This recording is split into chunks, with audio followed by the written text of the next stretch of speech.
It's time for another episode of I Am Northwest Arkansas, the podcast covering the intersection of business, culture, entrepreneurship, and life in general here in the Ozarks. Whether you are considering a move to this area or trying to learn more about the place you call home, we've got something special for you. Without further ado, here's our fearless host, Randy Wilburn.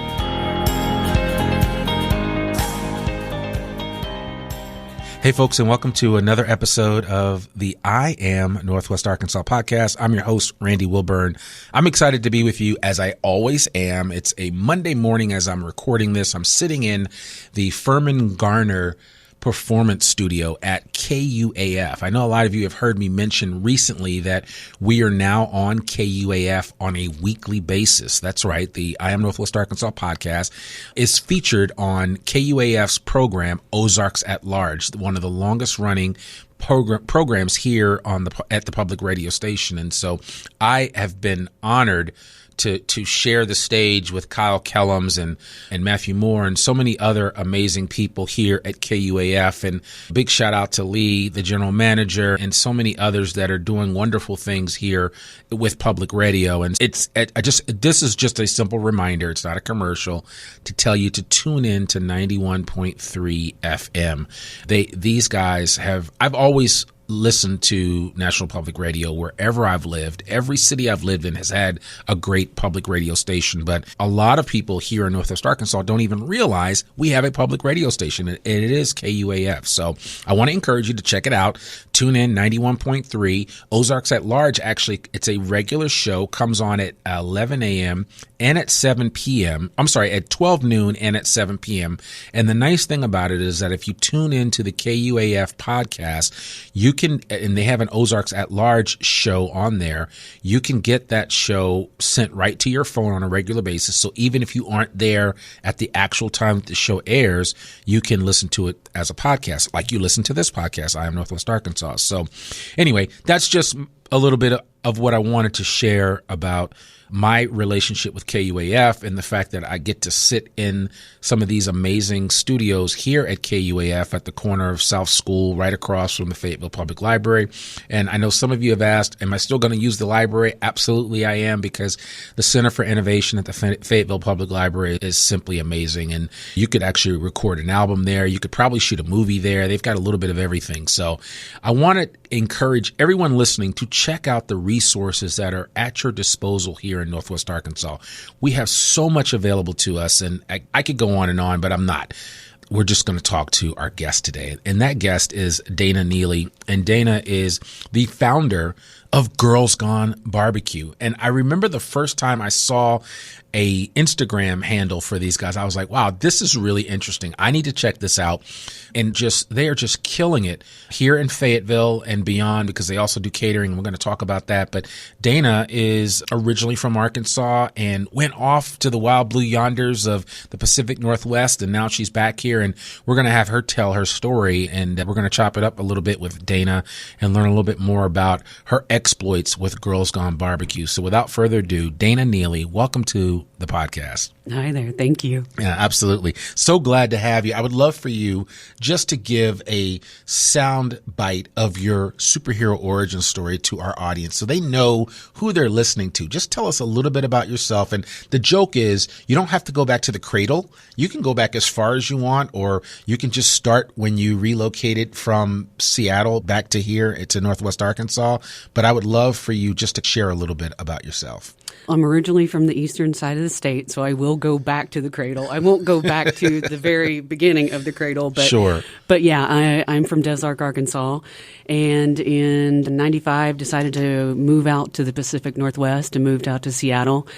And in 2014, actually, it was 2014 is when I made the full switch from being a photographer to doing barbecue. But in 2008, I started messing around with barbecue and taught myself how to become a pit mistress. Wow. So you just all of a sudden, was that something that you had always desired to do? No, I just couldn't find any good barbecue in Seattle, so I decided to start playing around with it myself. For a while there, I was bringing back like gallons of barbecue sauce from Desark. Really? Even. Yeah, it was that. So much so that I couldn't find any barbecue out there. That gallons, back when you could carry liquid on the planes, I would bring gallons of barbecue sauce back. Remember those days? I feel like I'm dating myself. Yeah, I'm but... dating myself too. I remember I joke with people all the time about, there was actually a time when you could just walk right through security and wait at the gate for somebody coming in, and that was a thing. And nowadays, like, my kids don't have any understanding of that. My wife and I talk about that, but anyway, I think that's funny. You could take them to the gate. Yes, you could take them to the gate. You could do all kinds of stuff. Yeah. Although they've loosened some things up. I know when you're traveling with an underage child now, you can still get to the gate. They give you a pass, but you got to go through the pat down and take off his shoes and all that other stuff. But at least they let you do that. So yeah, so that's all good. Yeah. Okay. So you decided to become a pit. Is it a pit mistress or a pit master? I call myself a pit mistress. I did trademark that, but it is a pit master. So it's just a play on term, play on words. What was the hardest challenge that you found, and what was there? Were there things that you found that were super easy to pick up, or did you have challenges at all when going through that process? I had challenges with the barbecue sauce, I believe, in the beginning. That was really hard to nail down. But as far as like smoking, I don't know. I just understood it. I still don't know how I understood it. I just got it. And I started off on a grill with the grates raised and lowered and just offset. And I started doing ribs. So I started with ribs.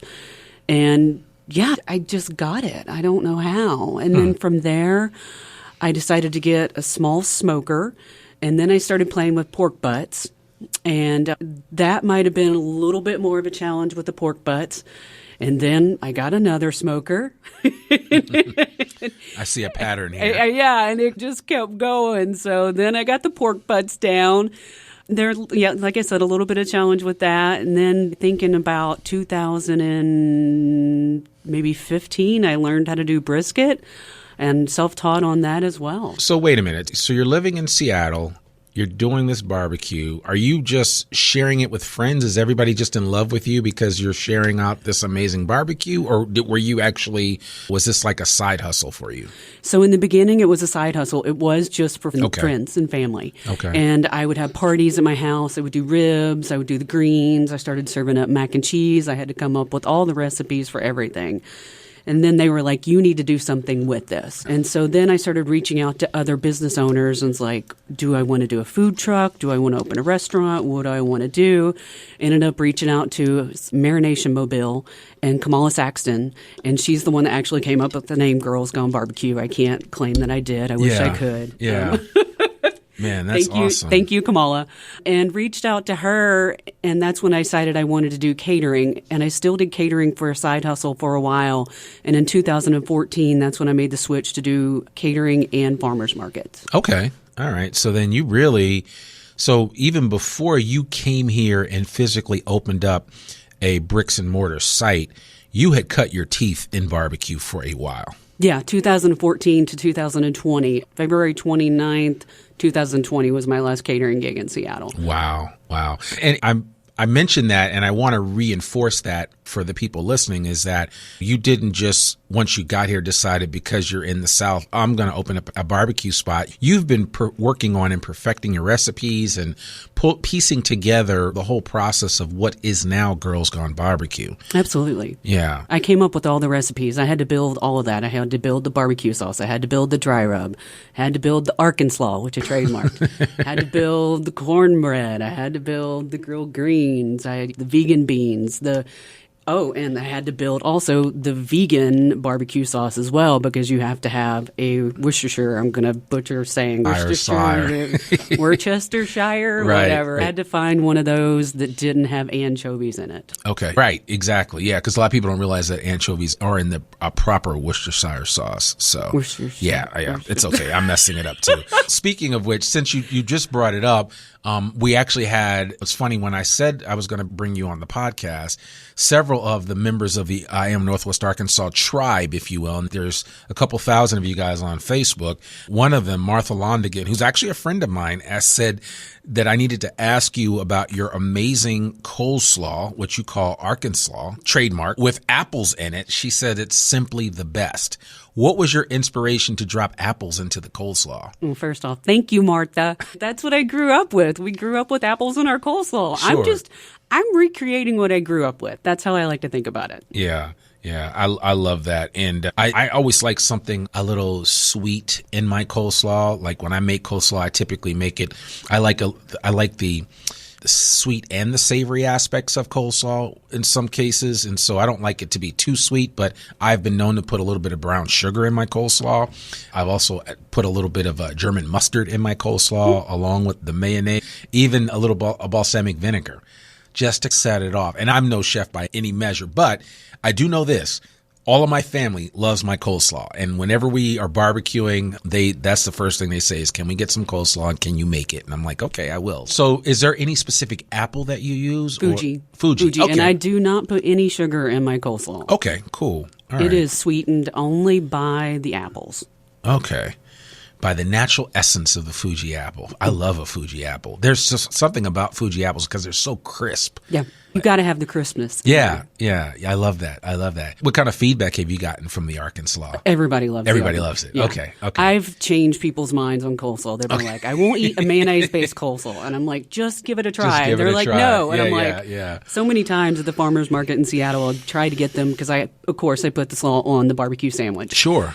And I would be like, the slaw comes on it, let's try it. And they're like, no. And I'm like, okay, if you don't like it, I'll give you another sandwich. And then so many times they'd be like, okay, oh my gosh. I love it. I love it. You've converted me. Yeah, no, I love that. I mean, there's just a good slaw to me is one of the best accompaniments to good barbecue. And you definitely want to have that. Coming back here from... What were your thoughts when you decided to relocate back to, because originally you're not from Northwest Arkansas, you're from Arkansas, but coming back to Arkansas and moving to Northwest Arkansas, what was your thought that did you think you'd be able to spin up something pretty easily and start a restaurant or what? Be honest. It's okay. This is the part where I tend to think I'm a little crazy. I decided that I wanted to create a franchise and I want to franchise barbecue. What's crazy about that? I don't know. I just feel like I'm a little loony for wanting to do that. That's all right. But that was my plan. And so I had been doing my whole thing in Seattle had been Arkansas-style barbecue. And so I thought, if I'm going to do Arkansas-style barbecue, I have to open up my first location in Arkansas. Sure. And I knew I didn't want to be down south, and I just wanted to figure out where I wanted to go in Arkansas. And a friend of mine said, go check out Northwest Arkansas. I think you're going to love it. And I landed, and I fell in love immediately. Really? It's just absolutely Now, even though you were here. from here, had you been to Northwest Arkansas before? As a kid? Yeah. But only as a kid? Yeah. I came back maybe once in 2000 and... early 2000s and visited a friend. Right. But other than, I don't think I got out much then. I mean, it's just the nature here, the hiking. I just absolutely love it. Yeah. And I would imagine that this place, by the time you came back again, it had fundamentally changed, both physical makeup and otherwise. Oh, absolutely. It was a completely different place. Yeah. It didn't, different. It was definitely different. Okay, that's cool. I love that. So tell us a little bit about your barbecue menu, the things that you offer. I've personally been there, and I never like recommending a place if I haven't been there. So I was glad that I had a chance to eat there. I had lunch there with a very good friend, and I think I told you that when we first spoke, because we actually got introduced to each other through one of my good friends, Chef Matt Cooper from Conifer of Bentonville. And Chef Matt just seems to know all the cool chefs and folks. And he was like, oh, you need to connect with Dana. You need to have Girls Gone Barbecue on your podcast. And I was like, all right, if you think so, then let's figure it out. And I'm glad he connected the two of us. And like I told you before off air, that this area is full of people that are looking to collaborate and full of people that are looking to make introductions. And I'm certainly glad that Chef Matt introduced us, because then that just gives me just insight into what you're all about and what you're doing here. And I'm excited because You're right on the east side of town in Fayetteville, right down almost by Mission and Crossover in the strip mall that's right there where the neighborhood market is. It's pretty convenient. And you guys have found a great place there. I know I had lunch there. And the thing that I really enjoyed right from the start is as soon as I walked in, I noticed that you have multiple barbecue sauces. And that's a thing for me. That's just me personally. I don't know about anybody listening, but I just like a good barbecue sauce. And I like options when it comes to barbecue sauce. And let me tell you, at Girls Gone Barbecue, you have several really good options. So I would love for you just to talk about your inspiration around some of the sauces that you've created and why they matter for you. The tangy sauce, it's from where I'm from. It's the eastern side of the state. Okay. So it's definitely got that tang. It's got a little bit of a kick. It's a little bit sweet. Then I've got the spicy sauce. Yep. Because I love that. That is because everybody kept requesting a spicy sauce. Yeah. So I had to come up with that. I'm in love with serranos. Okay. So there's smoked serranos in there. There's also morita. Yep. And then with the sweet sauce, that was one of the sauces that I guess I started with my base, but then I created the sweet sauce because that had to go onto the ribs. Sure. Because the ribs have to have that caramelization, the molasses and everything because I based my ribs. Okay. And so that's where the sweet sauce came from. And I called that Eau de Mo because my dad was from Missouri.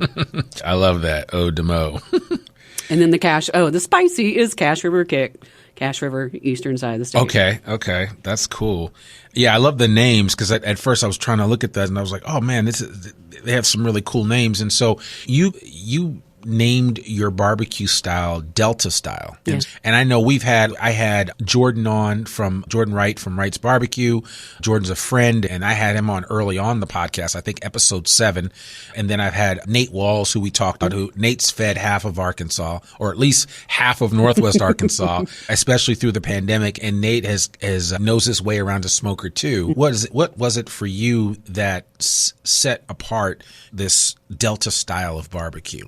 It's okay. It's just, and I know that it's in your mind, it's a style. What separates it from, like, when I think of Texas style or Kansas City or Memphis, and I go to Rendezvous every now and then when I go to Memphis, and then of course Carolina barbecue. I know there is a uniqueness to Delta style barbecue in your mind. I think the Delta style, what makes it there's a few different things. Oh, Delta style. That's what this is. There's so many different regions of Arkansas that has different styles of barbecue. Yeah. But for me, Delta is that tang. Also, what I grew up with, we had the green hams. It was actually a fresh ham.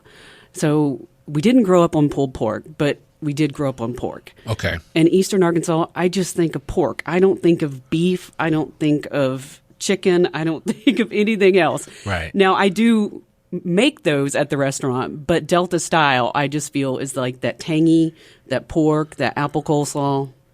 For me, that's what the Delta is. It's similar to Memphis. Yep.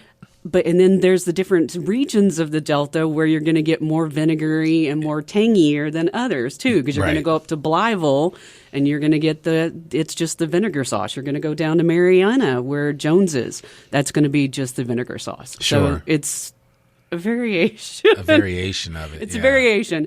But for me, with my Delta style, I'm just creating what I grew up on. Yeah. Yeah. So, Okay. Does that make sense? Yeah, it does make sense. And that's a hard one to describe. No, and I always tell people, hey, we are the sum total of our experience. And so your experiences from a culinary perspective has colored how you present barbecue to the world through Girls Gone Barbecue.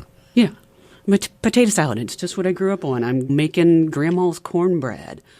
I'm putting spins and variations on things like greens because I need to make them vegan, so I'm grilling them. So I got collards and kale, but I'm grilling them with the hickory. So there's variations with that. There's also variations with the vegan beans because I needed to make sure I could feed vegans and vegetarians. Which is huge, which is not always, that's typically an afterthought at a lot of barbecue spots. And I'm glad you brought up the whole vegan approach, but I'd love to talk about the vegan and vegetarian barbecue options that you have because it's extensive. And when I came to your place and I was like, oh my gosh, she's got a little bit of everything. I think, like I said, that day, I love all sides. I do like potato salad, so I had to try yours. I loved your potato salad. Obviously, the Arkansas was out of this world.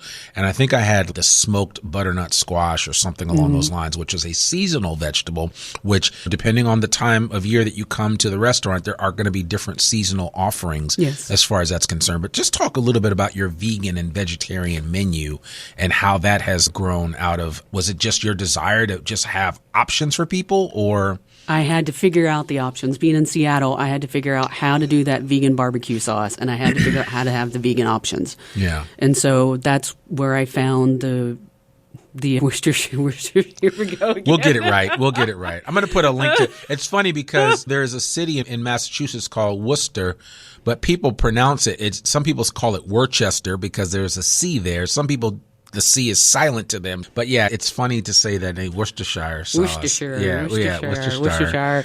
I had to find a Worcestershire without anchovies in it to make this. So that started out to make sure I had a vegan barbecue sauce. Okay. Then there was grilling the greens. They're just with collards and kale and olive oil. Really simple. Okay. Done over the hickory to give it that smoky flavor. I had to figure out how to do my black-eyed peas. I smoke those. I smoke the vegan beans. I had to figure out, and it was very important for me to incorporate all this so that everybody, it's all-inclusive, everybody can be a part of the barbecue experience. Yeah. It shouldn't just be the meat eaters. Sure. Now I do a soy curl sandwich, too. So I smoke soy curls, and I put that with the vegan barbecue sauce. Now we have a vegan slaw. We have a vegan brioche. So it's a full-on vegan sandwich. Yeah, I love that. So I need to come back and order that. I didn't have a chance to try that out, but it sounded interesting. And I've been a big fan of vegetarian or vegan options. And I would say that the first things that ever come out of my mouth whenever I go to a barbecue restaurant, regardless of where I am across the country. So I'll ask them about their greens. I'll ask them about their beans. Are your beans cooked with pork, or are they cooked, or are they just smoked? Some beans are smoked and then without pork, without meat in them, which is fine. And then I ask about the greens. Do you put fat back in your greens, or what do you put in your greens? Some people put turkey necks. Like my grandmother made greens with turkey necks. She did make them with fat back, but she preferred the turkey neck because of the smokiness of it. So that was just it. And sometimes it's just different preferences that you're going to find, right, from kitchen to kitchen. But I always ask it. That's one of the first questions that I ask. So it's nice that you have those options readily available. Because I remember looking on your menu and I was like, oh, okay, there's a lot that I can eat here because I don't eat red meat or pork. So it's okay, what else can I eat? And I thought that the chicken was amazing. Thank you. Yeah, the chicken was really good. Thank you. Yeah, I enjoyed it. And my friend that came with me, he had the ribs and he thought they were out of this world. So I would encourage anyone listening to definitely check that out. And that was another question that Matt Gergeni, who is a member of I Am Northwest Arkansas Tribe, he asked, interested in learning more about your approach to vegetarian barbecue. Was there anything else about vegetarian barbecue that you became aware of in the process of actually doing it? Moving back here, I found out about alpha-gal, this thing from getting the Lone Star tick, which I had no clue about. And so for my vegetarian and vegan options, I have a separate smoker so that folks with alpha-gal can actually come in and they can eat. Because it's all done on I have a veggie smoker. Okay. All right. And what is alpha-gal?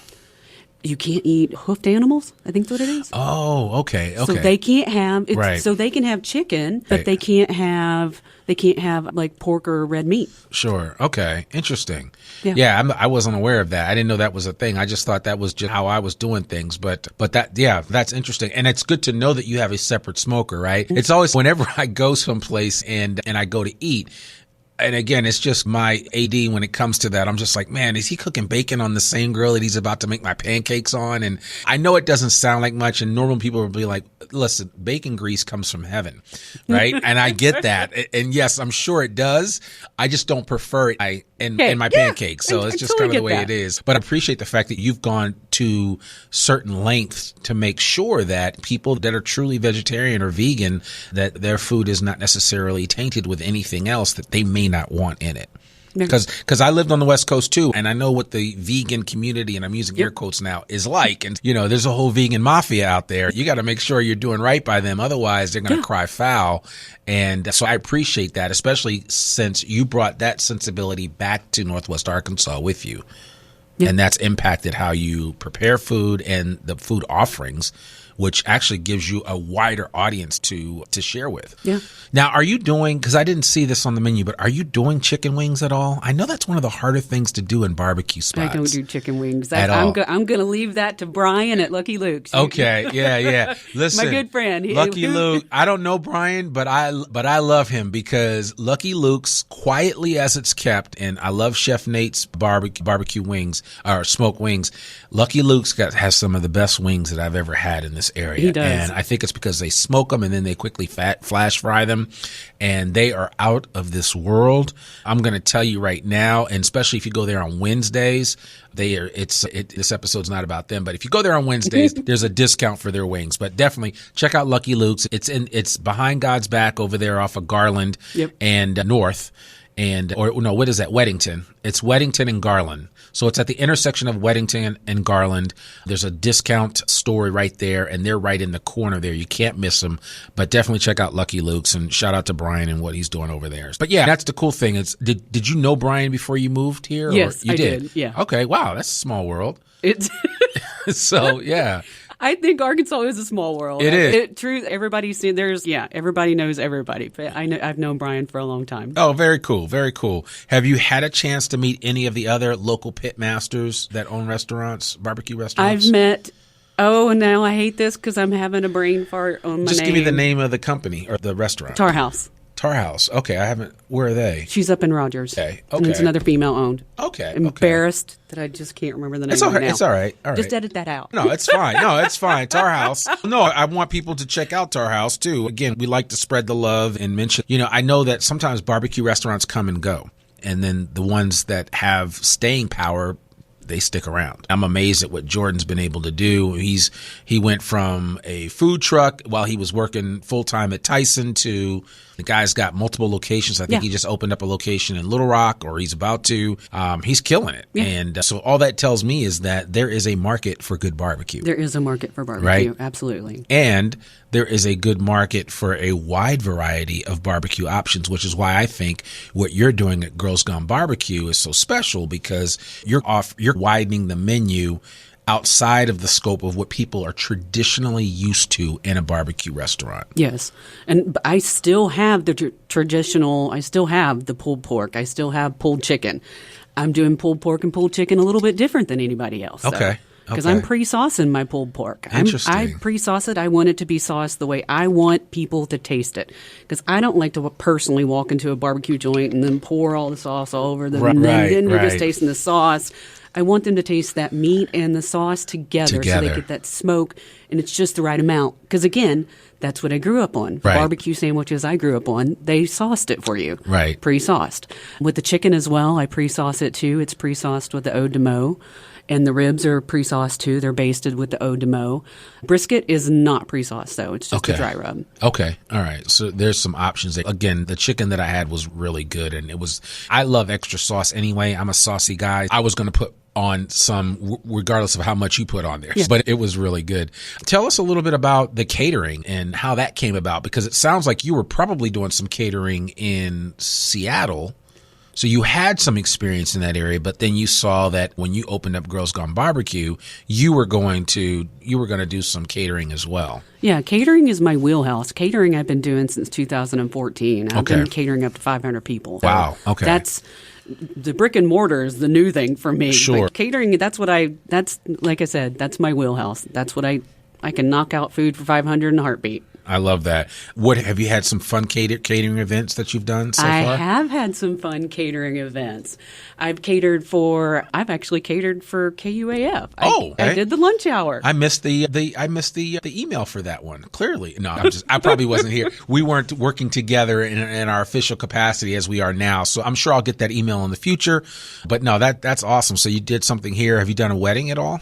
I have not done any weddings here yet. Okay. I haven't, but I've only been open. I haven't even been open a year yet. I've catered for the Walton Arts Center. Okay. Yeah. Okay. Cool. So it's just a matter of time and awareness too, right? So people know, and getting the name out there and letting people know that I do catering. Yeah, which is important, and I think that's cool because it's a lot of times when you go to certain caterers, you want to try different things. And one of the benefits I see of having what you're offering is that it just gives a much broader menu to choose from in terms of food and the like. And there's probably some affordability factors there. I think when you're making a barbecue for people, you can probably make it as fairly economical and still really good. Yes. And then I reached the gamut of everything, all the way from gluten-free, too. I have gluten-free mac and cheese, gluten-free buns. Okay. So there's a little, and there's options, and that's huge. Everything. That's big, because I know, like, when I had Chef Matt on, and I've had a few other people that are gluten-free on, and we talked about the fact that in Northwest Arkansas, there aren't as many gluten-free options. No, there's not. We're getting more.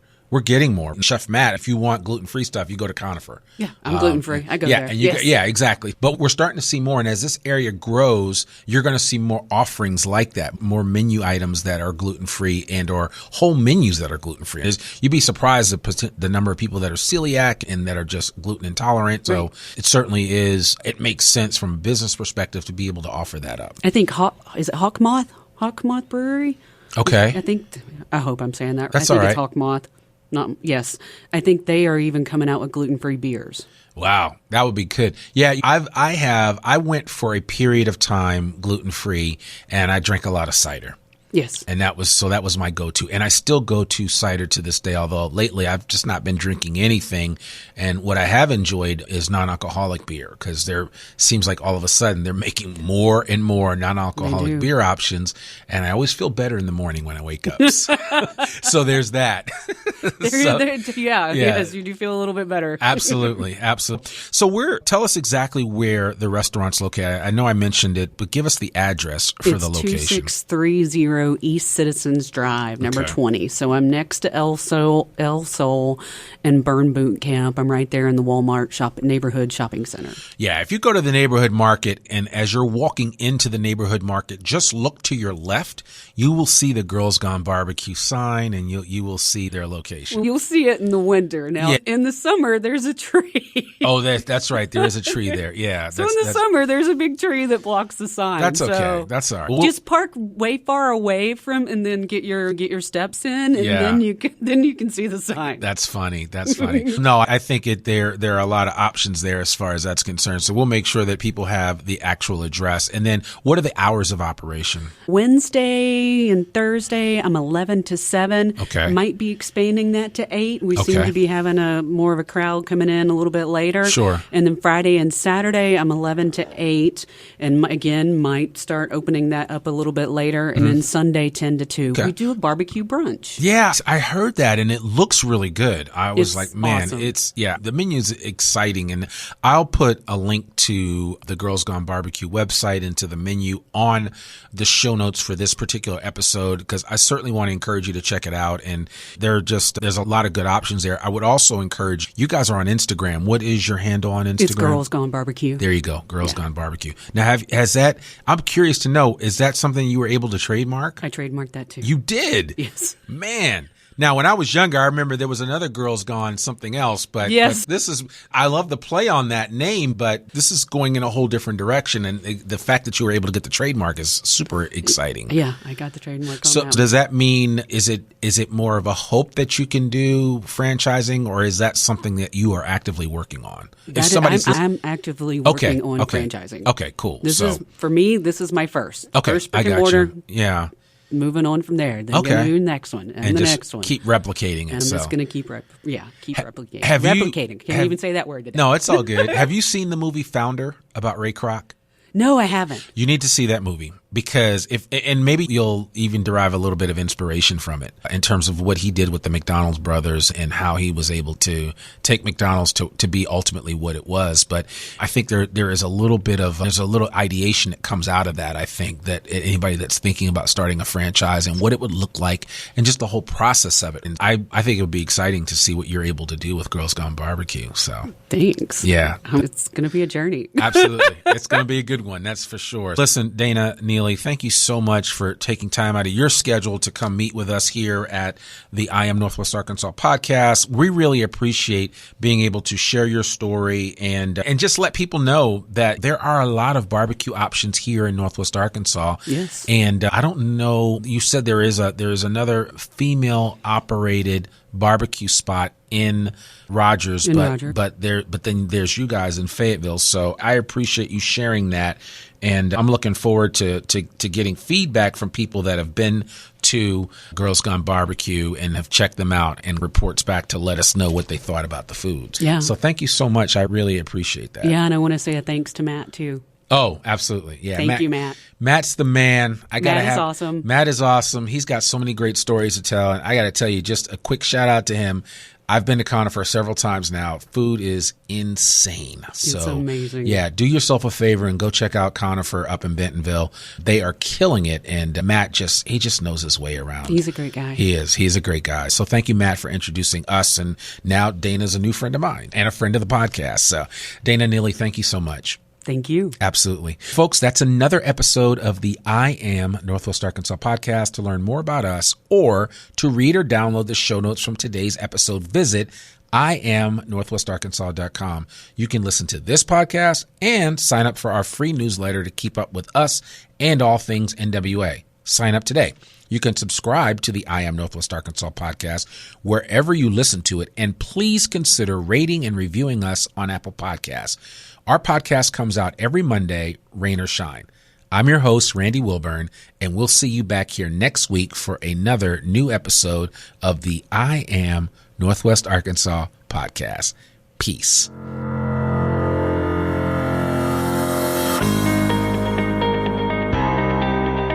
We hope you enjoyed this episode of I Am Northwest Arkansas. Check us out each and every week, available anywhere that great podcasts can be found. For show notes or more information on becoming a guest, visit IamNorthwestArkansas.com. We'll see you next week on I Am Northwest Arkansas.